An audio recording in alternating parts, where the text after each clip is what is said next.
सबसे पहले तो थोड़ा सा अमेरिकन इलेक्शन को देख लेते हैं। उसने पूरी दुनिया के लिए एक नई सिचुएशन पैदा कर दी। सूरत हाल वैसी नहीं है जैसी दुनिया के लिए एक दिन पहले तक थी। 24 घंटे में बहुत कुछ बदल चुका है। और एक ऐसा इलेक्शन जिसकी सारी की सारा जो दुनिया का मीडिया था या आलमी मीडिया था, जितनी मीडिया की ताकत है, जितनी एस्टेब्लिशमेंट की ताकत है, उसको इस्तेमाल किया गया डोनाल्ड ट्रंप को, रिपब्लिकन्स को ये इलेक्शन हराने के लिए। लेकिन हैरानकुन तौर पर वो जीत गए और उन्होंने बहुत बड़ी फतह हासिल की है। मिसाल के तौर पे जब 2020 का इलेक्शन हुआ था ना, तो 7 स्विंग स्टेट्स हैं अमेरिका में। उन 7 में से 6 में जो बाइडन जीत गए थे इलेक्शन। लेकिन इस मरतबा जो है, उस वक्त सिर्फ एक स्टेट थी जहां पे नॉर्थ कैरोलिना, वहां पे ट्रंप ने जीता था। 7 में से सिर्फ 1 जीती थी। इस मरतबा तकरीबन सारी जीत ली है डोनाल्ड ट्रंप ने। तो स्वीप किया है, सिचुएशन बहुत मुख्तलिफ हो गई है। और दुनिया के लिए तो हुई है, लेकिन पाकिस्तान के लिए बड़ा प्रॉब्लम हो गया। पाकिस्तान की एस्टेब्लिशमेंट के लिए और पाकिस्तान की हुकूमत के लिए। ये प्रॉब्लम पाकिस्तान की एस्टेब्लिशमेंट और हुकूमत के लिए क्यों है, और ये बहुत सारी जगहों पे ये बेचैनी क्यों पैदा हो गई है, ये आपको नजर आ रही होगी हमारे कुछ सहाफियों के ट्वीट्स के अंदर, कुछ उनके चेहरों के तासुरात आप देखकर, जहां ट्रांसमिशन की जा रही थी टीवी चैनल पे, वहां पे आपने उतरे हुए लमके हुए चेहरे भी देखे होंगे। ये सारा कुछ क्यों हो रहा है, और ये इतनी अजीबोगरीब सूरत हाल से और इस बेचैनी से क्यों दो चार है, ये मैं आपको हकायक के साथ बताऊंगा। 4 बड़े सवाल हैं जो हमारे पास है और उनके फैक्ट्स मैं आपके सामने रखता हूं। नंबर 1, ट्रंप ने, अमेरिका ने एस्टेब्लिशमेंट को कैसे शिकस्त दे दी? ये सबसे बड़ा सवाल है, कैसे हो सकता है? पाकिस्तान में तो एस्टेब्लिशमेंट नहीं हारी और अमेरिका में कैसे हार गई? दूसरा यह है कि तहरीक-ए-इंसाफ ने ट्रंप को सपोर्ट क्यों किया? एक और बड़ा सवाल यह है कि पाकिस्तानी हुकूमत और एस्टेब्लिशमेंट को अब क्या खतरा है अमेरिका की नई आने वाली हुकूमत से? और आखिरी सवाल यह है कि अब जो ओवरसीज पाकिस्तानी या पाकिस्तान तहरीक-ए-इंसाफ है, उनकी एक्सपेक्टेशंस क्या है और होगा क्या? क्या इमरान खान को वाकई बाहर निकाल लेंगे डोनाल्ड ट्रंप? ये बड़े सवाल आते हैं, इनके जवाब हम ढूंढते हैं। लेकिन सबसे पहले जो अमेरिकी एस्टेब्लिशमेंट है वो डोनाल्ड ट्रंप को ऐसे ही अपने लिए या अपने मफादात के लिए खतरा समझती है, जैसे पाकिस्तान की एस्टेब्लिशमेंट इमरान खान को अपने मफादात के लिए खतरा समझती है। यानी एस्टेब्लिशमेंट के लिए ना बहुत सारा पैसा, बहुत सारे मफादात और बहुत सारी चीजें ऐसी होती हैं जिनको वो नहीं छोड़ सकती। ये अमेरिकन एस्टेब्लिशमेंट में भी है। तो डोनाल्ड ट्रंप ने उन चीजों में जाकर छेड़छाड़ की जहां पे एस्टेब्लिशमेंट को लगता था ये उनकी रेड लाइन है, इसको नहीं छेड़ना चाहिए। डोनाल्ड ट्रंप नई पॉलिसीज लेकर आया और उसने बहुत सारी ऐसी चीजें पकड़ी जहां पे उसने कहा यार ये तुम्हारा काम नहीं है, ये नहीं करना चाहिए, इस पॉलिसी को ठीक करो। तो एस्टेब्लिशमेंट को लगा कि उनकी रेड लाइन क्रॉस हो रही है। जैसा कि पाकिस्तान में बहुत सारी जगहों पे एस्टेब्लिशमेंट को लगा कि जनाब फॉरेन पॉलिसी तो हम बनाते हैं, दाखिली मामला तो हम देखते हैं, पाकिस्तान कैसे चलेगा ये फैसला तो हम करते हैं। ये कहां से आ गया एक आदमी, ये कैसे फैसले कर सकता है? तो एग्जैक्टली यही हुआ जो पाकिस्तान में हुआ कि एस्टेब्लिशमेंट को इमरान खान से चिढ़ हो गई और अमेरिका में एस्टेब्लिशमेंट को डोनाल्ड ट्रंप से चिढ़ हो गई। एस्टेब्लिशमेंट को एक ऐसे शख्स से पाला पड़ गया था अमेरिका में जो जंगों का मुखालिफ था। अमेरिका नॉर्मली जो पैसे बनाता है, जो इकट्ठा करता है, उनकी एस्टेब्लिशमेंट जो बहुत पैसा बनाती है और बहुत ताकतवर लोग हैं जो हथियारों का कारोबार करते हैं, तो वो जितने भी लोग हैं उनके लिए डोनाल्ड ट्रंप फिर काबिल कबूल नहीं था। वो एंटी वॉर था और ये उसका जो 4 साल दौर गुजरा है पीछे, वो इसकी गवाही भी देता है। अब डोनाल्ड ट्रंप की छेड़छाड़ की वजह से एस्टेब्लिशमेंट के साथ डोनाल्ड ट्रंप की लड़ाई हुई, उसके ऊपर बहुत सारे केसेस हुए, उसके ऊपर बहुत सारे भोंडे इल्जामात लगे। कैपिटल हिल वाला एक वाकया जो है उसको लेकर डोनाल्ड ट्रंप के लिए बवाल खड़ा कर दिया गया। उसके ऊपर जानलेवा हमला भी हुआ डोनाल्ड ट्रंप के ऊपर। वो एक इलेक्शन कैंपेन में था, गोली चलती है और अचानक डोनाल्ड ट्रंप अपने सर को जुम्बिश देता है ऐसे।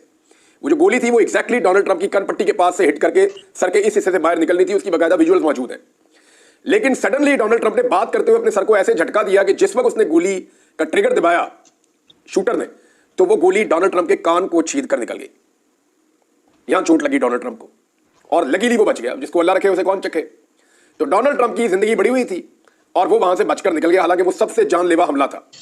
डोनाल्ड ट्रंप ने हमला होने के बाद अपने औसान खता नहीं होने दिए। वो खड़ा हुआ, उसने मुक्का लहराया। यही काम इमरान खान ने किया था, आपको याद होगा। बहुत सारी सिमिलैरिटीज हैं। यही सारा कुछ इमरान खान के साथ हुआ पाकिस्तान के अंदर। इमरान खान पे केसेस बने, भोंडे इल्जामात लगे, इद्दत वाला केस बन गया। और थोड़ा फर्क यह है कि यहां की एस्टेब्लिशमेंट ने 9 मई को लेके वो कुछ कर दिया जो कैपिटल हिल पे वहां अमेरिका में उस तरह से नहीं हुआ। वहां तो उन्होंने निकाली जी फुटेज निकाली, ये वाला आदमी जिम्मेदार है, इसको फिक्स करो बस। यहां तो 10,000 बंदा एस्टेब्लिशमेंट ने पकड़ लिया, पुलिस ने दिहाड़ियां लगाना शुरू कर दी, तो पूरा निजाम ही इस काम पे लग गया। इमरान खान ने डोनाल्ड ट्रंप की निस्बत 10 गुना ज्यादा तकालीफ बर्दाश्त की। इमरान खान को गोलियों से जो जख्म पहुंचे वो भी ज्यादा खौफनाक थे और वो मरते मरते बचे इमरान खान भी। डोनाल्ड ट्रंप जरा ज्यादा लकी था, वो अपनी कंपेन जारी रख सका। दूसरा, इमरान खान साहब के ऊपर केसेस ज्यादा बने और उनको जेल में डाल दिया गया। ये भी एक फर्क है। अगर आप गौर करें तो इमरान खान और डोनाल्ड ट्रंप के हालात जो है वो मिलते जुलते हैं। और डोनाल्ड ट्रंप ने क्या किया, और इवन इमरान खान साहब के साथ भी यही हुआ, डोनाल्ड ट्रंप ने ये जो एस्टेब्लिशमेंट की मुखालफत थी इसको अपना हथियार बना लिया और उसने इसकी बुनियाद के ऊपर इलेक्शन लड़ना शुरू किया और अमेरिका में उसको मकबूलियत मिल गई। अब अमेरिका में डोनाल्ड ट्रंप के पास मकबूलियत तो थी, कबूलियत नहीं थी। यहां इमरान खान के पास भी मकबूलियत थी, कबूलियत नहीं थी। इमरान खान ने भी ये किया कि उनके साथ ज्यादती हो रही है। क्या स्लोगन था पाकिस्तान तहरीक-ए-इंसाफ का 2024 के फरवरी के इलेक्शन में? जुल्म का बदला वोट से। याद आया आपको? एक्चुअली इमरान खान साहब ने इस एस्टेब्लिशमेंट के सारे जुल्म को अपनी कंपेन बनाया था कि जुल्म का बदला वोट से। इसी तरह डोनाल्ड ट्रंप ने भी एस्टेब्लिशमेंट की मुखालफत को अपनी कंपेन बना लिया कि हमने इनको शिकस्त देनी है, और वहां पे डोनाल्ड ट्रंप ने एस्टेब्लिशमेंट को शिकस्त दे दी। सारा कुछ एक जैसा ही है, लेकिन कुछ चीजों का फर्क है। डोनाल्ड ट्रंप के साथ अमेरिकी एस्टेब्लिशमेंट ने जितनी भी मुखालफत की, कुछ हुदूद है जिनसे वो बाहर नहीं निकले, कुछ चीजें हैं जिन्हें उन्होंने क्रॉस नहीं किया, लेकिन पाकिस्तानी एस्टेब्लिशमेंट ने उन चीजों का पास नहीं रखा। अब फर्क क्या है जरा मैं आपको बता देता हूं। नंबर एक, ट्रंप ने अपनी इलेक्शन की कंपेन खुद की है। इमरान खान जेल में, उनकी सिर्फ एक फोटो बाहर आई थी, वो अपनी इलेक्शन की कंपेन भी नहीं कर सके। नंबर दो, ट्रंप ने और उनकी पार्टी ने जलसे भी किए और जुलूस भी निकाले। पाकिस्तान तहरीक इंसाफ पे मुकम्मल पाबंदी थी, ना वो जलसा कर सकते थे ना वो जुलूस निकाल सकते थे। ट्रंप के लोगों को नाअहल नहीं किया गया, इमरान खान साहब के लोगों को जो है वो नाअहलियों का सामना करना पड़ा। फिर रुकावटें नहीं डाली गई ट्रंप के रास्ते में, यहां पे कागजात नामजदगी तक पाकिस्तान में छीने गए। फिर डोनाल्ड ट्रंप के लोग अपने झंडे, रिपब्लिकन्स के पोस्टर्स, डोनाल्ड ट्रंप के पोस्टर्स और ये सारी चीजें उठाकर जहां दिल करता था लगाते थे, जाते थे। लेकिन पाकिस्तान तहरीक इंसाफ का झंडा कहीं नजर नहीं आ सकता था, ना इमरान खान की फोटो कहीं नजर आ सकती थी। फिर डोनाल्ड ट्रंप के खिलाफ वहां की एस्टेब्लिशमेंट ने पूरा मीडिया खड़ा कर दिया, लेकिन उस मीडिया ने डोनाल्ड ट्रंप के खिलाफ होने के बावजूद डोनाल्ड ट्रंप को दिखाया भी, उसका मौकिफ सुनाया भी, चाहे मनफी किया। लेकिन यह पाबंदी नहीं थी कि आपने इसकी शक्ल ही नहीं दिखानी। पाकिस्तान में मीडिया पे मुकम्मल बाइकआउट हो गया इमरान खान का। फिर दूसरा, इमरान खान के साथ यह हुआ कि उन्हें जो सोशल मीडिया के एक्टिविस्ट हैं, जब मीडिया ने काम खराब किया तो सोशल मीडिया पे वो भी गिरफ्तार होना शुरू हो गए। अमेरिका में ऐसा कुछ नहीं हुआ। फिर जो टीवी चैनल्स इमरान खान को सपोर्ट कर रहे थे, वो मालिकान से टीवी चैनल ही छीन लिए, या उनको धमकाया गया, या उनके कारोबार को तबाह किया गया, या उनको संगीन नतायज की धमकियां दी गई। अमेरिका में ऐसा नहीं हुआ। जो टीवी फॉक्स न्यूज अगर ट्रंप को सपोर्ट कर रहा है तो कर रहा है, फिर एस्टेब्लिशमेंट इसके अंदर नहीं घुसी, इस लेवल तक नीचे नहीं गई। अमेरिका में कोई भी जबरी तौर पर लापता नहीं हुआ इस कंपेन में। पाकिस्तान में बेशुमार लोग जबरी तौर पर लापता हुए, सहाफी भी हुए, जो है वो वकला भी हुए, और यहां पे पाकिस्तान के अंदर जो है वो शायर तक हुए। मैं खुद इसका शिकार रहा हूं। अमेरिका में कोई इगवा बराए बयान भी नहीं हुआ। पाकिस्तान में बेशुमार आपने देखे इगवा बराए बयान हुए। फिर वहां पे वफादारियां तब्दील नहीं करवाई गई, डोनाल्ड ट्रंप के बंदे नहीं तोड़े गए, यहां इमरान खान के बंदे भी तोड़े गए। वहां की किसी अदालत ने डोनाल्ड ट्रंप से इंतखाबी निशान नहीं छीना। पाकिस्तान में इमरान खान से इंतखाबी निशान भी कादी फायदी ने छीन लिया। वहां की अदालत ने यह कहा कि यह अवाम का हक छीन जाएगा, डोनाल्ड ट्रंप इलेक्शन लड़ेगा, और उसको पूरी तरह अलाउ किया। यहां इमरान खान को नायल कर दिया गया, उन्हें इलेक्शन नहीं लड़ने दिया गया, बल्कि उनका इंतखाबी निशान भी छीन लिया गया। अमेरिका में इंटरनेट, मोबाइल फोन, ये सारा कुछ चालू रहा। पाकिस्तान में ये सारा कुछ बंद हो गया। अमेरिकन इलेक्शन के दौरान जो सहाफी वहां पे कवरेज करते थे, उनमें से कुछ से मेरी बात हुई, वो कह रहे हैं कोई खौफ और हरास नहीं था। पाकिस्तान में 8 फरवरी 2024 को पूरा खौफ और हरास का माहौल बनाया हुआ था। अमेरिका में रिजल्ट नहीं रोके गए, लगातार रिजल्ट आते गए और पता चल गया कि कौन जीता। पाकिस्तान में रिजल्ट रुक गए थे एक सर्टेन टाइम पीरियड के बाद, जब पाकिस्तान तहरीक इंसाफ 180 सीटें जीत रही थी, 2/3 से ज्यादा अक्सरियत हासिल कर रही थी पाकिस्तान तहरीक इंसाफ, उस वक्त रिजल्ट रोक लिए गए पाकिस्तान में। और फिर रिजल्ट तब्दील करने के लिए सिकंदर सुल्तान राजा को बुलाया गया, गेम डाली गई, बड़े बड़े लोग बैठे, एक कमरे के अंदर चंद लोगों ने बैठ के पाकिस्तान का मुस्तकबिल बदल दिया। अमेरिका में कोई जाली फॉर्म 47, फॉर्म 45, कोई टेम्परिंग, कोई जाली वोट, कोई रिकाउंटिंग के अंदर बहुत सारे वोट ट्रंप के जाली कर देना, ये चीजें नहीं हुई। पाकिस्तान में ये सारा कुछ किया गया। अब जो डोनाल्ड ट्रंप को विक्ट्री मिली वो एक वाज़ेह विक्ट्री है, लेकिन जो इमरान खान को विक्ट्री मिली वो तारीखी विक्ट्री है। वहां फर्क ही बहुत ज्यादा है। डोनाल्ड ट्रंप की मुखालिफ ने फिर भी काफी वोट लिए हैं, लेकिन इमरान खान के मुखालिफिन वोट ले ही नहीं सके। अमेरिका में अवामी मैंडेट की बिलाखिर फतह हो गई, और पाकिस्तान में अवामी मैंडेट को पाकिस्तान के इदारों ने शिकस्त दे दी। तो अब अमेरिका में आ गया जनाब ट्रंप, और पाकिस्तान में इमरान खान का रास्ता रोक दिया गया है, और जो अवामी मैंडेट के जरिए से बना था वहां पे वो रास्ता बन गया और यहां पे रोक दिया गया। अब सवाल यह है कि पाकिस्तानी हुकूमत और एस्टेब्लिशमेंट परेशान क्यों है? ये सवाल मैंने आपके लिए छोड़ा था ना, तो इस पे आ जाते हैं। शरीफ खानदान ने और जरदारी खानदान ने अपने ज्यादा ताल्लुकात डेमोक्रेट्स के साथ बनाए हैं। क्लिंटन के दौर के अंदर बड़े जबरदस्त ताल्लुकात नवाज शरीफ साहब ने क्लिंटन खानदान के साथ बनाए थे। हिलरी क्लिंटन को भी इन्होंने इलेक्शन में सपोर्ट किया था ट्रंप के मुकाबले में। बराक ओबामा को भी ये सपोर्ट करते रहे थे। जो बाइडन की इलेक्शन कंपेन के लिए इनके लोग भी गए थे अमेरिका में, और उन्होंने पाकिस्तानियों को बाकायदा कहा था कि आपने वोट डालना है जो बाइडन को, तो जो बाइडन को भी इन्होंने पूरा सपोर्ट किया था। डेमोक्रेट से स्पेशली डोनाल्ड ट्रंप से इनके ताल्लुकात अच्छे नहीं रहे। जब डोनाल्ड ट्रंप सदर बना तो अमेरिका में लॉबिंग की कोशिश की शरीफ खानदान ने और एस्टेब्लिशमेंट ने, जनरल बाजवा ने, इन सब ने मिलकर, लेकिन ये कामयाब हो नहीं सके। लेकिन जब जो बाइडन अमेरिकी सदर बन गया और जो बाइडन को अमेरिकी सदर बनाया गया, तो उसके बाद हुआ ये कि लॉबिंग कामयाब हो गई। फिर जो बाइडन इंतजामिया है, क्योंकि जो बाइडन का अपना एक मसला भी है इमरान खान के साथ, तो जो बाइडन इंतजामिया ने इमरान खान को पसंद नहीं किया और लॉबिंग काम कर गई। जो लॉबिंग जनरल बाजवा के खाते डाली जाती है कि उनके जरिए से पाकिस्तानी गवर्नमेंट का पैसा गया, अवाम का पैसा गया, हुसैन हक्कानी साहब का भी नाम लिया जाता है और कुछ लोगों के भी, तो ये वहां पे एक लॉबिंग हुई थी अमेरिका के अंदर। उस लॉबिंग के नतीजे में अमेरिका ने सहूलतकारी की और पाकिस्तान की एस्टेब्लिशमेंट ने पाकिस्तान में इमरान खान का तख्ता उलटकर पीडीएम को सरकार दे दी। अब पाकिस्तानी एस्टेब्लिशमेंट को, हुकूमत को पूरा यकीन था कि अमेरिकी एस्टेब्लिशमेंट कभी भी नहीं हारेगी, बल्कि हमेशा अमेरिकी एस्टेब्लिशमेंट जीतेगी, डोनाल्ड ट्रंप कभी नहीं जीत सकता।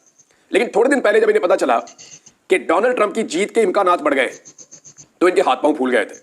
फिर फौरी तौर पे क्या हुआ, नवाज शरीफ साहब अमेरिका गए, इन्होंने बड़ी मुलाकातें की, कोशिशें की, खुफिया मुलाकातें की, कुछ करें, डोनाल्ड ट्रंप के दिल में रहम पैदा करें, अगर वो आ रहा है तो मुलाकात की भी कोशिश की गई, कुछ लोग ये कह रहे थे, लेकिन ऐसा हुआ नहीं। भारत अमेरिकन एस्टेब्लिशमेंट को मनाने की कोशिशें की गई। फिर आसिफ अली जरदारी जो है उन्होंने चाइना का दौरा कैंसिल किया फौरी तौर पर, उसके पीछे मेडिकल रीजन बताया जाता है, लेकिन अमेरिकन को अगर आपने खुश करना है तो चाइना का दौरा आपको कैंसिल करना पड़ता है। फिर चाइना के साथ ताल्लुकात भी सर्द मोहरी का शिकार किए पाकिस्तान ने, ऐसा स्टेटमेंट दोनों तरफ से आया, वजारत खारजा से भी एक स्टेटमेंट आया चीन के हवाले से। तो ये जो ताल्लुकात पाकिस्तान और चीन के, अगर मैं ये कहूं कई डिकेड्स के अंदर कहीं पे इतने खराब नहीं थे जितने अब हैं, तो ये बात गलत नहीं है। शहबाज शरीफ फौरी तौर पे कतर जाते हैं और सऊदी अरब जाते हैं। मोहम्मद बिन सलमान के बेहतरीन ताल्लुकात हैं, बहुत जबरदस्त दोस्ती है डोनाल्ड ट्रंप के दामाद के साथ, बड़ी जबरदस्त दोस्ती है इनकी, पक्की आ रही है। तो ये फौरी तौर पे वहां जाते हैं कि वहां से कोशिश करते हैं कि कुछ करके डोनाल्ड ट्रंप के साथ अपने ताल्लुकात बनाने की कोशिश करें। फिर कतर जाते हैं क्योंकि कतर ने अमेरिका को हमेशा सपोर्ट किया है और तालिबान के साथ जो मुकम्मल डील हुई है वो दोहा में हुई है, कतर में हुई है। तो वहां पे भी कतर वालों का भी अमेरिका के ऊपर थोड़ा बहुत इन्फ्लुएंस है, एक दूसरे के साथ उनके ताल्लुकात हैं। तो शहबाज शरीफ साहब ने ये मिशन पकड़ा, नवाज शरीफ साहब ने अपना मिशन पकड़ा। अब ये सारे रल के कोशिश कर रहे हैं पाकिस्तान की एस्टेब्लिशमेंट और हुकूमत कि अमेरिका में आने वाली जो नई एस्टेब्लिशमेंट है, क्योंकि ट्रंप बहुत बड़ी बड़ी तब्दीलियां करेगा, उसको शिकवा है जो पिछले लोग हैं उन्होंने ज्यादती की है ट्रंप के साथ। ट्रंप अपने बंदे तो लेकर आएगा ही आएगा। अब 20 जनवरी को ट्रंप ने आना है, तब तक क्या होगा ये बहुत इंपॉर्टेंट है। अच्छा, ट्रंप को अगर मनाना है तो जो नई एस्टेब्लिशमेंट आ रही है वो कैसे मानेगी और किस चीज पे मनाया जा सकता है। मिसाल के तौर पे ये चाहेंगे कि इमरान खान साहब जो है उनको फिलहाल वो हुकूमत हमारी ना गिराएं, इमरान खान जो है वो हमारी जान उससे बच जाए किसी तरह, हम उससे महफूज रहें, ये अवामी गैज़ो गजब का हम शिकार ना हो, यही चीजें चाहेंगे ना। तो इसमें क्या अमेरिकन एस्टेब्लिशमेंट मदद करेगी, उसके बदले में बहुत बड़ी चीजें मांगेगी। वो हो सकता है वो पाकिस्तान को ये कहें और मोहम्मद बिन सलमान के जरिए से कहें कि आप इसराइल को तस्लीम कर दें, बहुत मुमकिन है वो ये कह सकते हैं और ये उनकी ख्वाहिश भी है और वो इसके बारे में इशारे भी दे चुके हैं और डोनाल्ड ट्रंप ये चाहते भी हैं, क्योंकि जेरेड कुश्नर जो है वो माजी में इसके लिए रोल प्ले कर चुका है और वो सऊदी अरब से भी बड़े पॉजिटिव स्टेटमेंट मोहम्मद बिन सलमान से एक दौर में दिलवा चुका है। तो अब अगर आप इस चीज को देखें कि हुकूमत क्या अमेरिका के बड़े बड़े मुतालबात इमरान खान से बचने के लिए मानने की, ये एक बड़ी अजीब सिचुएशन है, यहां पब्लिक नहीं छोड़ेगी इन्हें। तो ये फंस गए, बहुत बुरी तरह फंस गए हैं। डोनाल्ड ट्रंप इनके किसी प्लान का हिस्सा ही नहीं था, इन्हें आइडिया ही नहीं था कि डोनाल्ड ट्रंप किसी वक्त आ जाएगा। अब मामला यह है कि जितना ये वक्त गुजार लेंगे उतना मुश्किल होता जाएगा, क्योंकि जितना वक्त आगे बढ़ता जाएगा उतना मुश्किल होता जाएगा। इमरान खान को अगर मिलिट्री कोर्ट में डालना है तो इनको फौरन डालना पड़ेगा, या कुछ भी करना है तो फौरी तौर पे करना पड़ेगा, यही टाइम है इनके पास। डोनाल्ड ट्रंप के आने से पहले पहले या उनकी पॉलिसीज इंप्लीमेंट होने से पहले पहले इनको बहुत सारी चीजें करनी होगी। पीटीआई ने डोनाल्ड ट्रंप को क्यों सपोर्ट किया जी, ये सवाल है ना, बहुत सारे लोग पूछ रहे हैं। जिस तरह सारे पाकिस्तान के मीडिया ने कमला हैरिस को सपोर्ट किया, जैसे पाकिस्तान की सारी सियासी जमातों ने जो है वो डेमोक्रेट्स को सपोर्ट किया, ऐसे पीटीआई ने ट्रंप को सपोर्ट किया। क्यों किया, उसकी चंद वजूहात है। नंबर एक ये है कि पीटीआई ने देखा कि ट्रंप को और इमरान खान को एक जैसे हालात का सामना है, तो जब एक जैसे हालात होते हैं ना दो लोगों के, तो ऑटोमेटिकली एक दूसरे के लिए हमदर्दी हो जाती है। नंबर एक वजह ये है। नंबर दो वजह ये है कि पाकिस्तान तहरीक इंसाफ के लोग ये समझते हैं, इमरान खान साहब ने जो नैरेटिव बनाया उसके बाद, कि जो बाइडन जिम्मेदार है जो कुछ भी इमरान खान के साथ और पाकिस्तान तहरीक इंसाफ के साथ हुआ। अगर बराह रास्त जिम्मेदार नहीं भी है तब भी जो बाइडन की एक पुरस्कार खामोशी या उनकी नीम रजामंदी, उसके बाद पाकिस्तान की एस्टेब्लिशमेंट ने इमरान खान के साथ ये सारा कुछ किया है। तो दूसरी वजह ये है। तीसरी वजह यह है कि पाकिस्तान तहरीक इंसाफ के लोग और ओवरसीज पाकिस्तानियों ने कमला हैरिस से और डोनाल्ड ट्रंप से अलग अलग मुलाकातें की थी और उन दोनों से इस बारे में पूछा था कि पाकिस्तान में जमहूरियत के लिए, आज़ादी इजहार राय के लिए और रूल ऑफ लॉ के लिए और इमरान खान की आज़ादी के लिए और जो जुल्म और ज्यादती वहां पे हो रही है उसको रोकने के लिए आपकी क्या पॉलिसी है। तो कमला हैरिस जो है वो मुतासिर नहीं कर सकी पाकिस्तानियों को, जबकि डोनाल्ड ट्रंप ने उस पर क्लियर मौक़िफ़ लिया था कि मैं आपके मौक़िफ़ के साथ खड़ा हूंगा।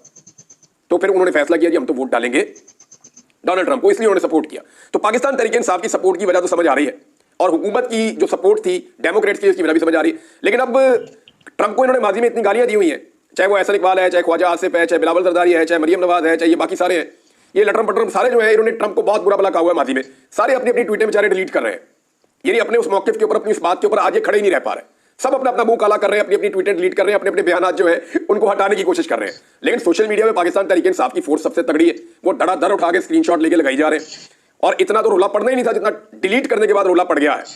अब ओवरसीज पाकिस्तानियों और क्या पाकिस्तान तहरीक इंसाफ को ट्रंप से ज्यादा उम्मीद रखनी चाहिए, इसके ऊपर मैं वीलॉग बाद में करूंगा। लेकिन एक चीज मैं जाते जाते बता दूं कि ओवरसीज पाकिस्तानियों की बड़ी जिम्मेदारी अब शुरू होगी कि अगर डोनाल्ड ट्रंप इलेक्शन जीत गया है तो वो कैसे आने वाली अमरीकी हुकूमत को कायल करेंगे कि पाकिस्तान में मुदाखलत बंद करें और इमरान खान और उनकी पार्टी को पीसने की जो पॉलिसी है उस पॉलिसी को तर्क किया जाए। ये उन्हें करना पड़ेगा और उसके लिए इन्हें बहुत सारी एंगेजमेंट करनी होगी अमेरिकन इंतजामिया के साथ।